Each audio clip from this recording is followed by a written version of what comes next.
저희가 추석 한가위 아침입니다. 그러다 보니까 우리 가시는 저기 먼 길을 가셔서 지금 보이지 않는 얼굴도 많으시고, 또 오랜만에 교회에 오셔서 같이 얼굴을 뵙게 된 우리 집사님, 또 장로님, 우리 청년들도 계신 것 같아요. 우리 좌우로 함께 돌아보시면서 우리 한번 인사 같이 한번 하겠습니다. 복된 주일 되시기를 바랍니다. 우리 한번 인사하겠습니다. 복된 주일 되시길 바랍니다.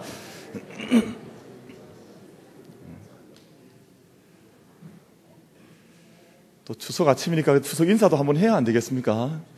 행복한 추석 되시길 바랍니다. 한번 더 인사하겠습니다.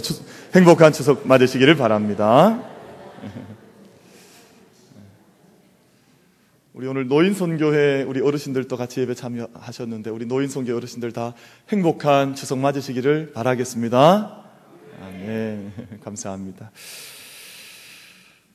가을이 되면 떠오르는 그림 한 가지가 있는데, 만종이라고 하는, 옛날에 그림이 많았습니다.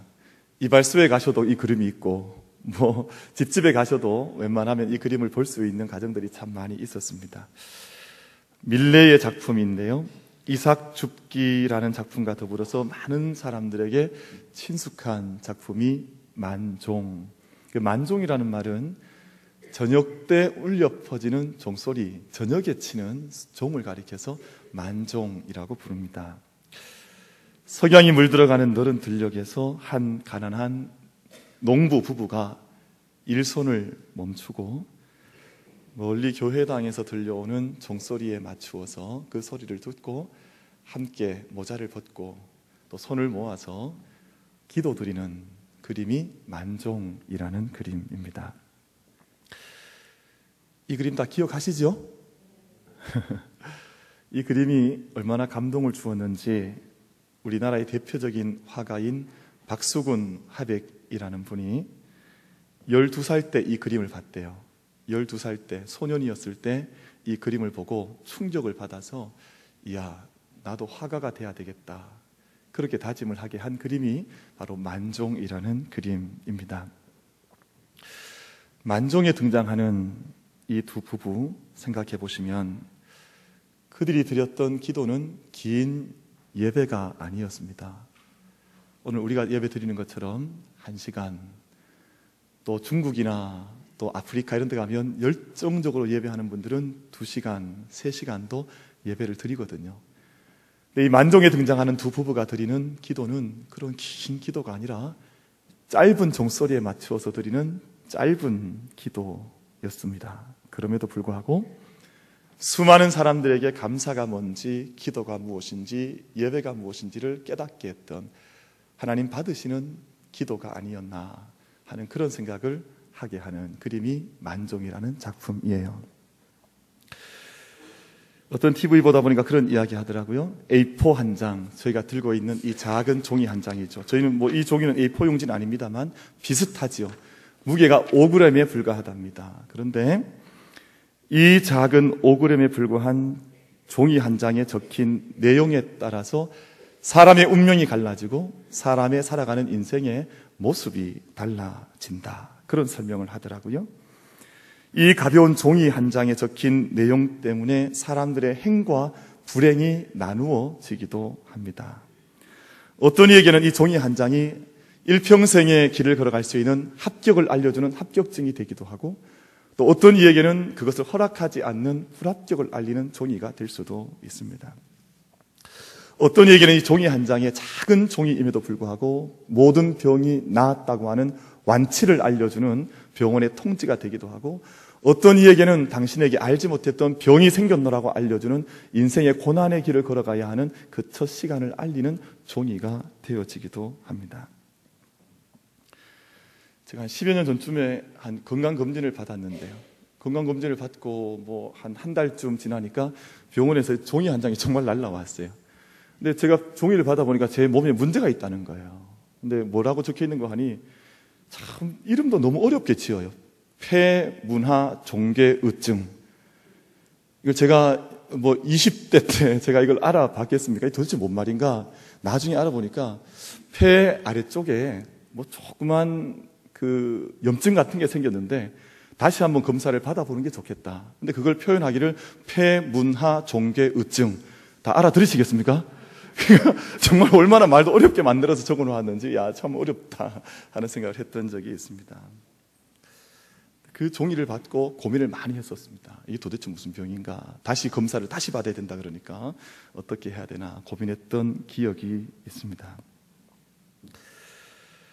이처럼 흔히 매우 작은 차이를 말할 때 종이 한 장 차이, 저희가 뭐 종이 너무 가벼운 차이입니다만 종이 한 장 차이라고 표현하지만, 종이 한 장 때문에 합격과 불합격이 갈리기도 하고, 종이 한 장 때문에 진짜와 가짜로 나뉘어지기도 합니다.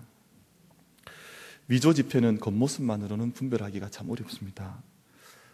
우리나라에서는 이렇게 좀 큰 지폐 쓰는 것을 좀 이렇게 쉽게 쓰긴 합니다만, 외국 같은 경우에는 뭐 100불짜리 가령 10만 원이 넘는 화폐를 쓰는 경우가 그렇게 흔하지는 않는 것 같더라고요. 근데 한국 사람들이 여행을 하면 100불짜리를 그냥 쉽게 턱턱 이렇게 여행하면서 쓰거든요. 그러면 점원들이 반드시 그것이 진짜인가 가짜인가 분별을 해봅니다. 무슨 이렇게 볼펜 같은 것들이 있어서 형광 볼펜 같은 것들로 쫙 그어보면 좀 분별이 된답니다. 그러나 아무리 날카로운 눈을 가지고 있다고 해도 그걸 참 진짜 거짓을 구별해내는 것은 그렇게 쉽지를 않습니다.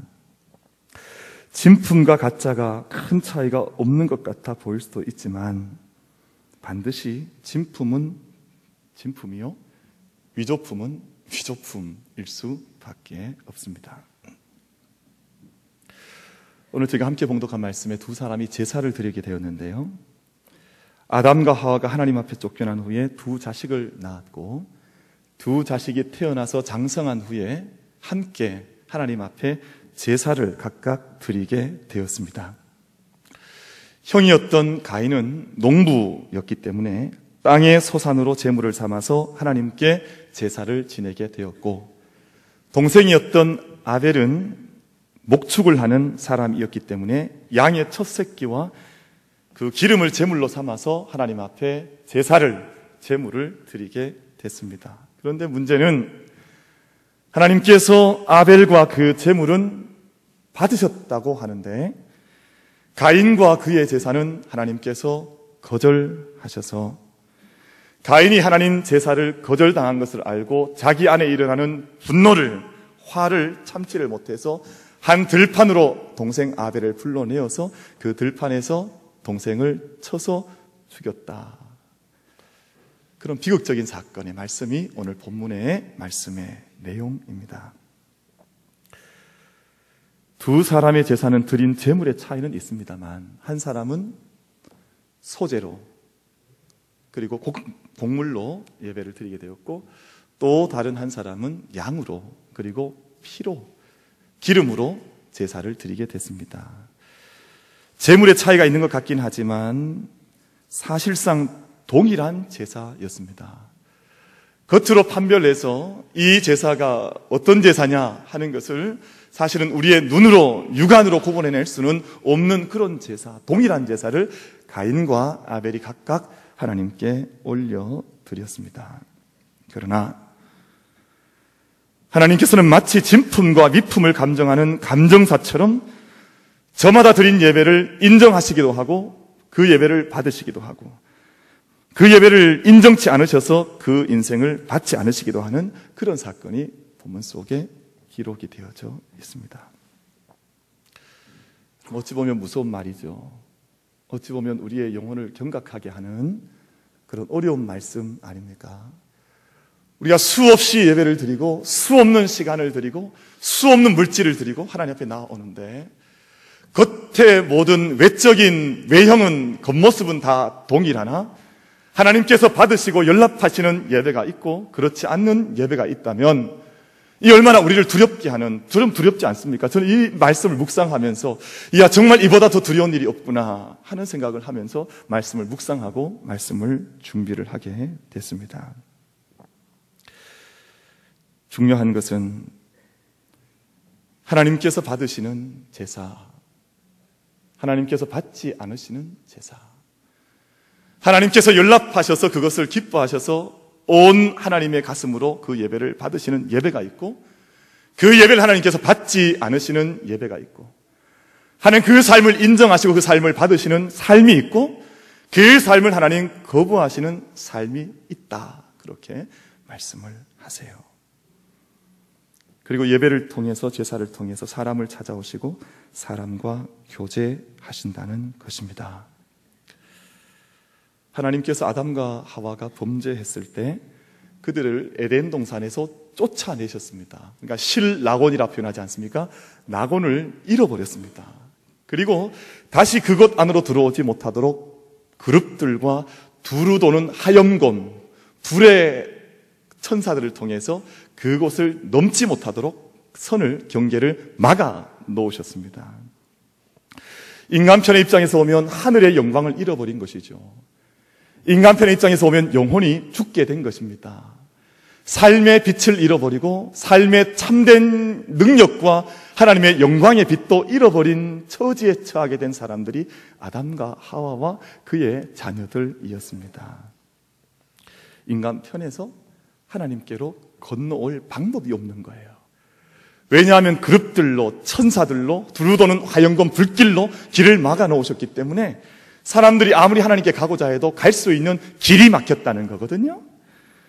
그런데 놀랍게도 아담과 하와와 그의 자녀들이 하나님 앞에서 제사를 드릴 때, 예배를 드릴 때 그룹과 하영검 너머에 계시던 하나님께서 그들이 이곳으로 오지는 못해도 하나님께서 그것을 넘으셔서 제사하는 사람들에게 오셔서 그들과 함께 교제하시고 만나주시고 영광을 나타내시고 그들과 함께 교제하셨다고 하는 것을 말씀을 하고 있습니다. 그렇다면 그 제사는 세상 사람들이 흔히 마련하는 제사와는 다른 제사여야 합니다. 아마 이 시간에 세상에서 수많은 제사들이 이 시간에 드려지지 않겠습니까? 이 시간에 아마 믿지 않는 가정들, 믿음에도 불구하고 하나님 앞에 온전히 서지 못한 많은 가정들 가운데에 제사에 대한 압박과 제사를 행하는 사람들이 많이 있지 않겠습니까? 히브리서 11장 4절 말씀을 보면 믿음으로 아벨은 가인보다 더 나은 제사를 하나님께 드림으로 의로운 자라 하시는 증거를 얻었으니 하나님이 그 예물에 대하여 증언하신다. 그렇게 말씀을 하세요.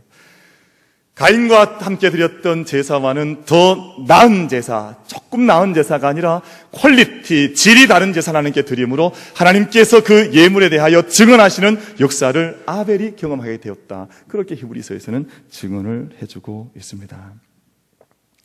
더 나은 제사라고 하는 이 말은 재물이 더 좋았다는 말이 아닙니다. 막 재물을 위해서 서문시장으로 칠성시장으로 쫓아다니면서 재물을 더 값비싼 재물을 가져와서 제사를 드렸다고 하는 그런 의미가 아니라 지금 성경 속에 등장하는 첫 제사, 인간의 타락 후에 인간이 하나님을 찾아 나가고 하나님께서 인간을 찾아오시는 첫 번째 예배와 제사의 성격은 감사의 제사가 아닙니다.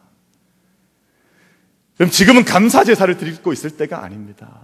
내가 이것 때문에 감사하니까 그저 감사하고 하는 그런 제사가 아니라 우리가 더 이상은 하나님 없이는 살 수 없다고 하는 하나님의 생명을 구하는 제사, 내가 하나님의 은혜 없이는 살 수 없다고 하는 것을 고백하는 믿음의 제사, 하나님의 은혜가 없이는 이제는 우리가 신락혼난 우리들로서는 더 이상 살아갈 수 없다고 하는 내 안에 간절한 불타는 마음으로 하나님을 찾고자 하는 생명의 불꽃이 일어나는 제사가 바로 아벨이 드렸던 그런 믿음의 제사였다고 하는 것입니다.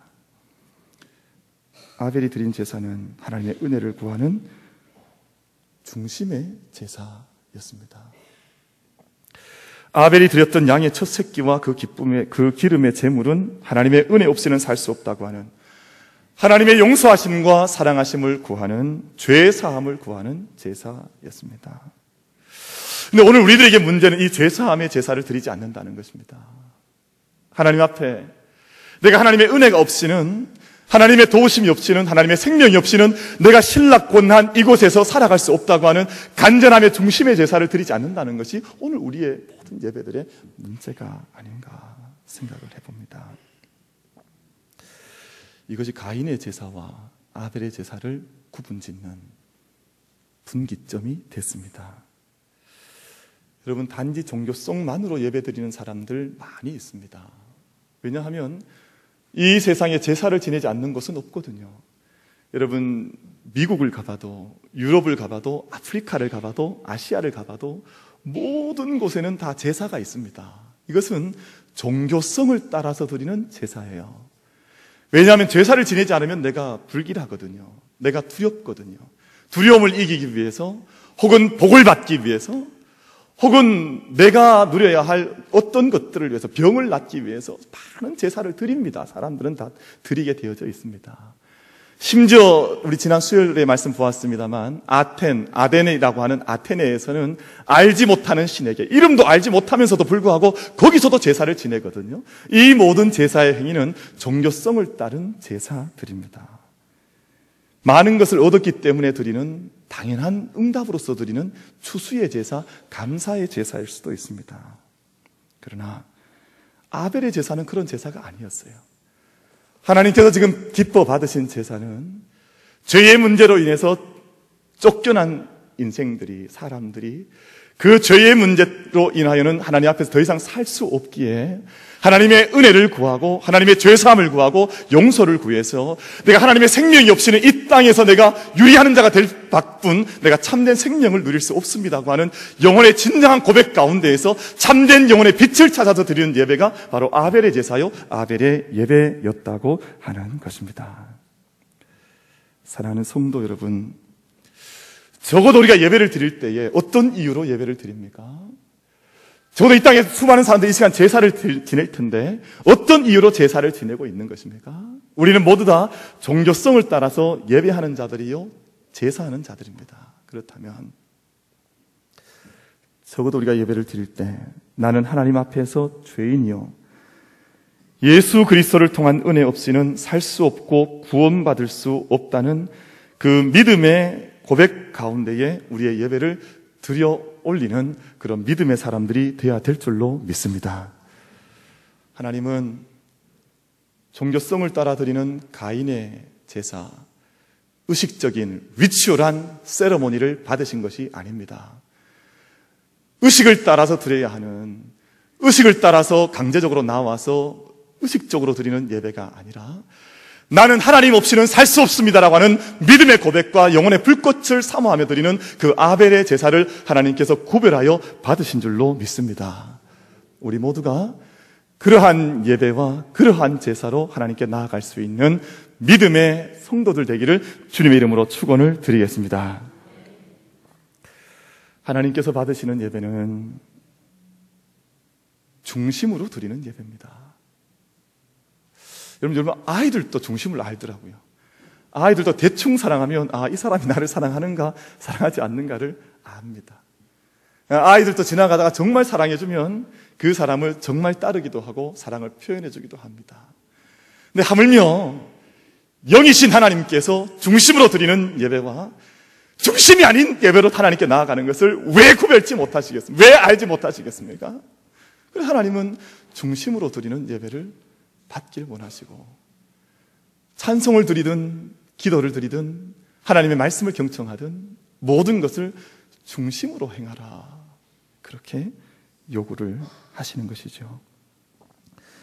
하나님께서 재물을 보시고 사람을 보시는 것이 아니라 재물을 바친 사람을 먼저 보시고 그로 인하여 그의 바친 재물이 초라한 것이든 큰 것이든 구별치 않으시고 그 중심 때문에 그 재물을 받으시는 분이 하나님이십니다. 하나님께서 아벨을 보시고 아벨의 재물을 받으시고 가인을 보시고 가인의 재물을 받지 않으신 거예요. 옛날에 제사 하나님께 불을 내리셨잖아요. 오늘 우리는 불이 내리지 않습니다만 그러나 영혼의 불은 내리겠지요. 아벨의 재물 위에는 불이 떨어졌음에도 불구하고 가인은 그 중심을 보셨기 때문에 가인의 재물에게는 불이 떨어지지를 않았습니다. 사람들은 다릅니다. 사람들은 중심이 어떠하든 관계없이 중심은 나는 모르겠고 뭐 그런 거 있잖아요. 나는 중심은 관계없고 재물만 보면 된다, 뇌물만 보면 된다, 뭐 그 사람이 시커먼 속을 가지고 있든 뭐 새카맣든 새빨갛든 관계없이 내게 주는 그 것 재물만 보면, 뇌물만 내게 주면 나는 그 중심에 대는 관계없다고 하는 것이 사람들의 살아가는 인생의 모습 아닙니까? 그러나 하나님 그렇지 않으십니다. 초라한 냄새나는 목동에 불과했던 어린 다윗을 인정하셨던 것도 그 중심을 보셨기 때문입니다. 홍수로 온 세상을 심판하실 때 노아를 내 의인이다, 내가 기뻐하는 자다 보셨던 것도 그의 중심을 보셨기 때문입니다. 세상 사람들보다 더 잘났기 때문에 그를 의롭다 하신 것이 아니라 그의 중심 속에 하나님 말씀이면 내가 무엇이든 순종하겠다고 하는 그 중심 때문에 하나님께서 노아를 인정하신 것 아닙니까? 가인은 뛰어난 능력의 사람이었습니다. 오늘 이 본문 이후의 사건을 보면 가인은 성을 쌓아 올렸던, 축성했던 사람이었거든요. 여러분, 그 오랜 옛날 원역사 시대에 성을 쌓았다고 하면 그의 지혜와 그의 문화와 문명의 능력이 얼마나 컸던가 하는 것을 우리가 짐작해 볼 수 있지 않습니까?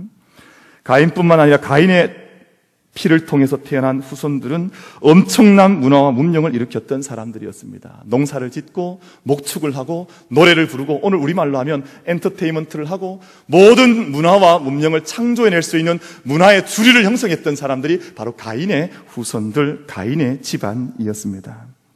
그러나 문화는 창조해 갈지 모르지만 모든 삶이 본능에 충실한 육체적 삶을 살아가는 사람들에 불과했습니다. 하나님께서 그런 삶과 그런 제사를 받으실 수 없으셨다 말씀을 하고 있습니다.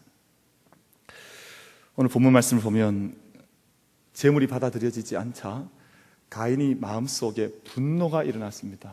분노가 일어나서 얼굴이 붉어지고 얼굴 색깔이 변했다 그랬습니다. 그런 가인에게 하나님께서 말씀하시기를 7절에서 이렇게 말씀하지요. 내가 선을 행하면 어찌 낯을 들지 못하겠느냐. 네가 만약에 선을 행한다면 왜 죄인처럼 고개를 숙이고 다니려야 하느냐. 네가 선을 행한다면 왜 나를 향하여 얼굴을 들지 못하겠느냐. 그렇게 하나님께서 묻고 계신 것이지요. 이 말씀을 영어 성경으로 보면 보다 더 분명하게 그 뜻을 저희가 이해할 수 있습니다. If you do what is right, 네가 정말 옳은 일을 행한다면, 네가 정말 옳은 일을 행한다면 왜 내가 너의 삶을 받아주지 않겠느냐, 그렇게 표현을 하고 있습니다.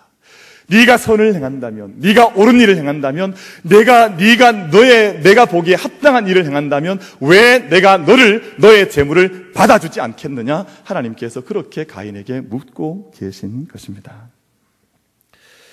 여기서 말씀하는 선이라고 하는 것은 두 가지 의미가 있겠죠. 첫 번째는 가난한 사람들을 도와주는 것, 세상에서 선한 일을 행하는 것, 우리가 도덕적 기준에서 행하는 여러 가지 일들을 선이라고 표현할 수도 있겠습니다만 더 근본적인 의미는 바른 예배의 정신을 회복하고 하나님 앞에 나와 용서와 자비를 구하며 그 삶이 하나님 기뻐하시는 삶으로 달려가기를 원하는 그러한 선, 하나님 보실 때, 하나님 시선에서 바라보실 때 하나님이 인정하실 수 있는 삶의 믿음의 모습을 가리켜서 선이라고 그렇게 표현을 하고 있습니다. 사랑하는 성도 여러분, 가인은 예배를 드렸는데요, 예배가 가인에게 아무런 능력이 되지를 못했습니다. 예배를 드리고 났는데 예배 직후에 얼굴이 붉어지고 분노가 일어나고 예배 직후에 살인을 저질렀습니다. 이것이 가인의 모습이에요. 하나님의 도우심을 의지하지 않고 죄사함도 없고 분노는 그대로 두고 있는 예배인이 하나님께서 어떻게 받으실 수가 있겠습니까? 가인은 예배를 드린 이후에 그 삶이 변화되지를 못했습니다. 오히려 더욱 강한 분노로 안색이 변했던 예배, 그것이 가인의 예배요, 가인의 삶이었습니다. 하나님께서 받으시는 아벨의 예배는 예배를 통해 변화가 일어나는 예배입니다. 하나님 받으시는 예배를 드릴 때 마음속에 올라왔던 분노와 어려움들과 두려움들이 사라지는 예배요, 악한 생각들이 씻겨지고 자신이 새 사람이 되는 것을 경험하는 예배요, 하나님 앞에 찬송드리고 기도드리고 말씀을 들을 때 내 안에서 변화의 경험들이 일어나는 예배가 바로 아벨의 예배라고 말씀을 하고 있습니다. 사랑하는 성도 여러분, 우리는 수많은 예배를 드리고 살아갑니다만 우리의 오늘 이 예배, 또 하루 하나님 앞에 나와 예배드리는 이 예배를 통해서 내 안에 있던 걱정도 근심도 모든 것들이 변하여 하나님과 함께 동행하는 평안과 기쁨과 능력과 지혜로 화해지는 믿음의 예배를 하나님께 올려드릴 수 있는 우리들이 다 되기를 간절히 바라겠습니다. 예배는 높고 높은 것 아니겠습니까? 우리가 작은 동산 하나를 올라도 야, 너무 좋다. 그런 감동을 느끼지 않습니까? 근데 예배라고 하는 믿음의 자리, 믿음의 고지는 하나님을 만나고 하나님을 아련하고 하나님의 말씀을 듣고 하나님을 찬송하는 영혼의 언덕이 아닙니까? 그렇다면 모든 예배를 통해서, 여러분 짧은 만종이라고 하는 예배를 통해서도 모든 사람들을 변화시킬 수 있는 기도의 능력이 나타났다고 하면 오늘 우리 예배가 살아있는 변화의 역사를 이루어나가는 그러한 믿음의 예배가 될 수 있게 되기를 주님의 이름으로 축원을 드리겠습니다. 하나님께서 가인에게 경고를 하셨거든요. 가인이 얼굴이 변하고 또 마음이 변하지 않으니까 하나님께서 가인에게 경고를 하셨습니다. 선을 행치 아니하면 죄가 문에 엎드려 있느니라. 죄의 소원은 내게 있으나 너는 죄를 다스릴지니라. 그렇게 하나님께서 경고의 메시지를 보내셨습니다. 하나님께서 예배를 받지 않으시고 예배가 회복되지 않으면 오히려 그 예배는 죄의 기회가 될 수밖에 없습니다. 예배를 통해서 영혼이 기경되지 않으면 영혼은 더 딱딱해지거나 영혼은 더 굳어지거나 하나님의 은혜에 대해서 둔감한 사람들이 될 수밖에 없습니다. 예배를 통해서 하나님에 대한 사모함과 불꽃이 튀기지 않는데 어느 곳에서 하나님의 은혜를 경험할 수 있겠으며 어느 곳에서 죄의 소욕을 이겨나갈 수 있는 능력을 가질 수가 있겠습니까? 사랑하는 성도 여러분, 죄는 기회가 주어지면 가만히 있지를 않습니다. 죄는 기회가 주어지면 마치 맹수처럼 사람에게 뛰어올라서 사람을 이기고 삼키는 것이 죄의 속성입니다. 하나님 받으시는 예배는 단순히 죄를 억제하는 것이 아니라 죄의 소원이 우리 발 앞에 엎드려져 있다 할지라도 그 죄를 이길 수 있도록 하나님의 능력으로 새롭게 덧입는, 하나님의 능력을 덧입는 것이 예배의 능력이지 않겠습니까? 사람이 죄를 이기고 짓지 않는 것과 죄를 지을 기회가 없어서 죄를 못 짓는 것과는 차이가 있습니다. 하나님 앞에 예배를 드리고 그 심령 속에 변화가 일어나는 사람들은 내 앞에 죄를 지을 기회가 있어도 죄를 짓지 않지만 죄를 이길 능력이 없는 사람들은 당장 예배를 통해서는 죄가 억눌려져 있는 것처럼 보인다 할지라도 스스로 죄를 지을 기회가 있는 자리에 나아가면 얼마든지 죄를 지을 수 있는 사람들이 죄의 소욕을 다스리지 못하는 삶을 살아가는 사람들이 되는 것입니다. 우리 사랑하는 성도들께서 이 귀한 믿음의 계절을 저희가 함께 살아가면서 내가 어쩔 수 없이 죄를 피해 나가는 사람들이 아니라 예배의 능력과 하나님을 함께 만나는 그 죄사함의 능력 속에 우리의 영혼이 접촉되어져서 그 은혜와 기쁨 속에서 우리의 믿음을 힘있게 하나님 받으시는 삶으로 받으시는 제사를 하나님께 드릴 수 있는 우리 모두의 삶이 되기를 간절히 바라겠습니다. 말씀을 정리하려고 합니다. 오늘 이 세상의 삶은 두 종류의 삶이 있습니다. 하나는 가인과 그 후예처럼 이 세상을 차지하고 이 세상의 주인으로 행세하며 살아가는 사람들의 삶이 있습니다. 반면에 하나님 받으시는 삶이 있는데 하나님의 은혜를 구하는 삶이 있습니다. 그들이 여인의 후손이요 아벨의 후손이요 여호와의 이름을 부르며 살아가는 셋의 후손들이라고 하는 것을 창세기 4장은 우리에게 말씀해 주고 있습니다.